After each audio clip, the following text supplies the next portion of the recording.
This is Tank's Vlog for November 12th, 2017, wrapping up the day in sports. NFL was the story again as week 10. Means we're now getting ready for the stretch drive. There's been separation already, and we already probably have it established who the best teams are and who the pretenders are. One team that is starting to look like a pretender now is the Buffalo Bills. 2 weeks ago, fans were excited. They were 5-2.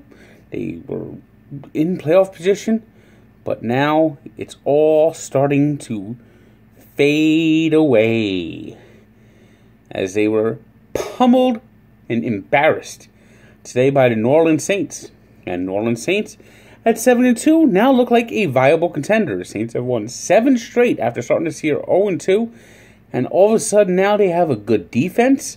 They're getting a running game. Drew Brees only passed for 184 yards on Sunday, and the Saints scored 47 points.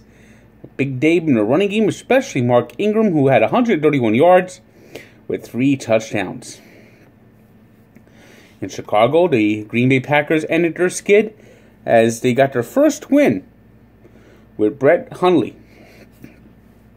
Another mediocre day by Mitchell Trubisky, and the Bears with possibly the worst challenge in the history of the NFL. The ball got fumbled out of bounds and hit the pylon, and John Fox challenged it and ended up costing his team the ball. Way to go, John. Down in Detroit, it was the Lions shaking off the Browns, who the Browns had their chances, but the Browns are the Browns, and they'll find a way to brown the game away. Especially at the end of the first half, when they had the ball first and goal, but did not come away with any points as they, for some reason, ran the ball right up into the line and with 15 seconds left and no timeouts, and didn't even think about what it's not. You're not going to have the time to get a snap off, and the Browns have had so many different coaches over the last few years. You don't want to fire a coach after just 2 years, but Hugh Jackson, oh my God, some of his decision making. Browns are now 0-9, and in the Hugh Jackson 10-year, they're 1-24.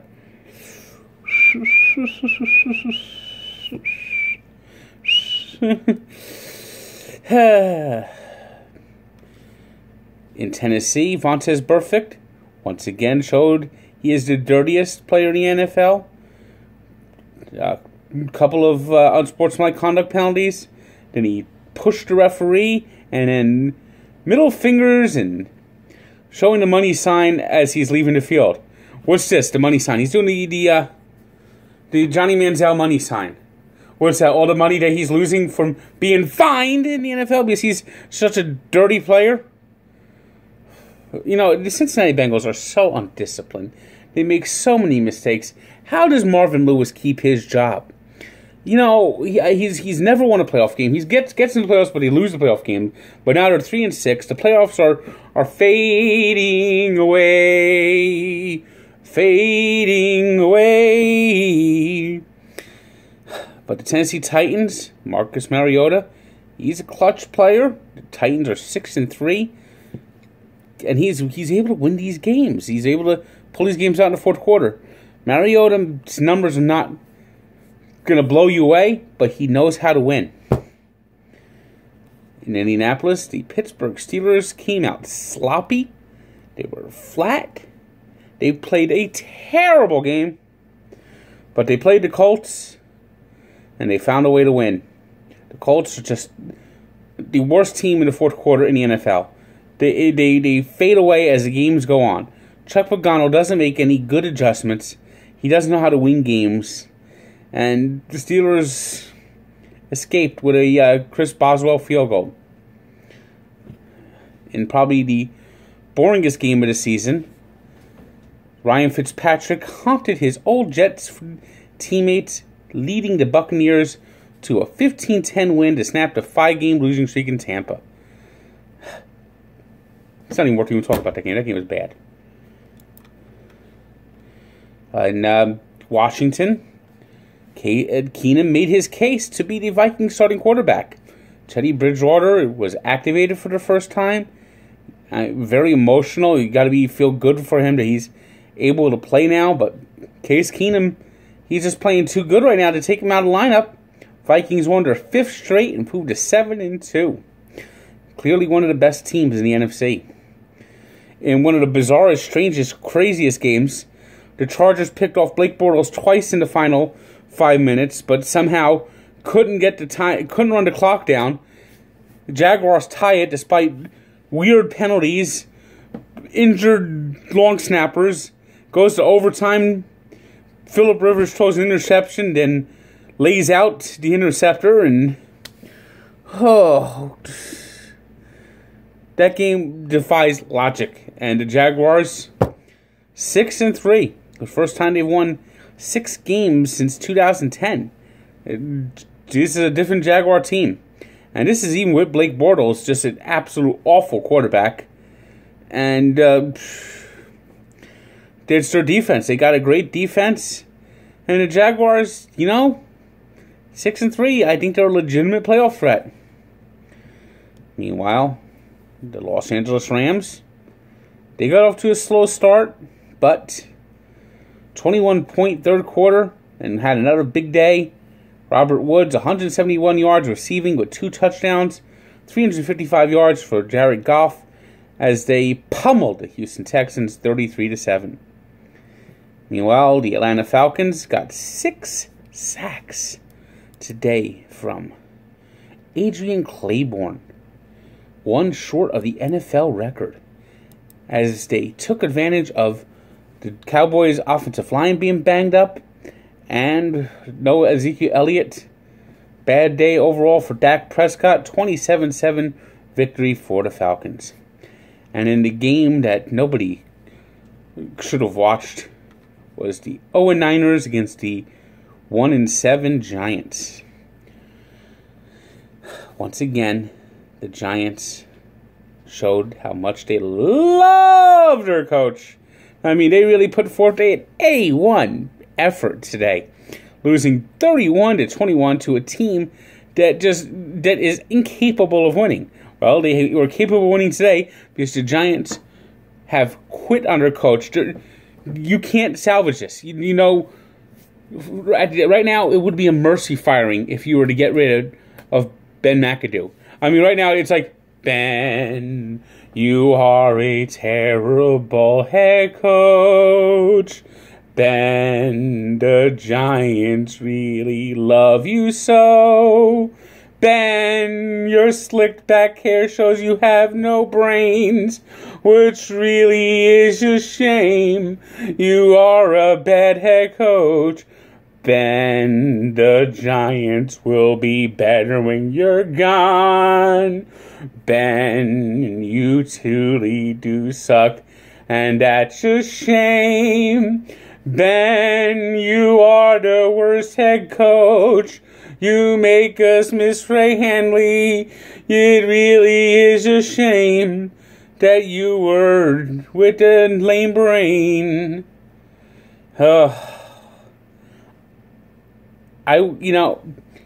Giants, being the Giants, may not fire Ben McAdoo today, but he has got. You can't. It's a mercy. Ben McAdoo cannot coach another game for the Giants. It is clear. It is abundant. It is obvious. This can't go on. He has to go. And meanwhile, in the Mile High City, the Patriots look like they're amping up for another Super Bowl run. Just stomped all over the Denver Broncos. 41-16. Broncos put the special in special teams. Punt blocked, kickoff returned, penalty, giving the Patriots a first down, which led to a touchdown.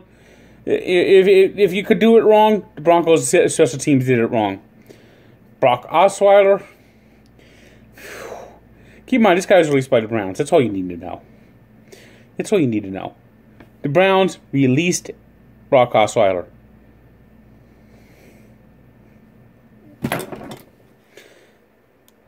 Moving on to the NHL. Second game of a back-to-back. Devils fell behind 4-1 in Chicago, but rally to win 7-5. Miles Wood, first career hat trick. You gotta love the spirit of this Devils team. Lightning doubled up the Ducks. Capitals doubled up the Oilers and with a shootout win, 2-1. So hockey is heating up. It's the Devils. I think you can start saying this team's for real. They're a young, exciting bunch of team. They're hungry. It's really a pleasure to watch this team night in, night out. And the Sharks beat the Kings 2-1. NBA, Boston Celtics. It's amazing how this team is playing. I mean, they fell behind today, and then they rallied again. Beat the Toronto Raptors 95-94. 12th straight win. Pistons, they're off to a great start too. They're now 10-3. They've played really great at their new arena, Little Caesars Arena. 112-103 winners over the Miami Heat. The Houston Rockets down the Pacers. And the Thunder are now 6-7. Big day for Russell Westbrook on his birthday. And a 112-99 win over the Dallas Mavericks. Today's 3 stars are Adrian Claiborne with his 6 sacks against his Cowboys. Miles Wood with a hat trick in the Devils' comeback win in Chicago. And Mark Ingram with his big running day in Buffalo for the Saints. Now we get to see a birthday shout-out. This is a special birthday shout-out, because the birthday shout-out today is someone who shares a birthday with me. And today's birthday shout-out I'm giving to Vinny Testaverde, who turns 54. And we take a look back 25 years ago to a boxing fight that actually lived up to the hype. Riddick Bowe versus Evander Holyfield won, with Riddick Bowe coming away with a unanimous decision. Check out the story at Barstool Sports and at Sports Encyclopedia, where sports history lives. Good day.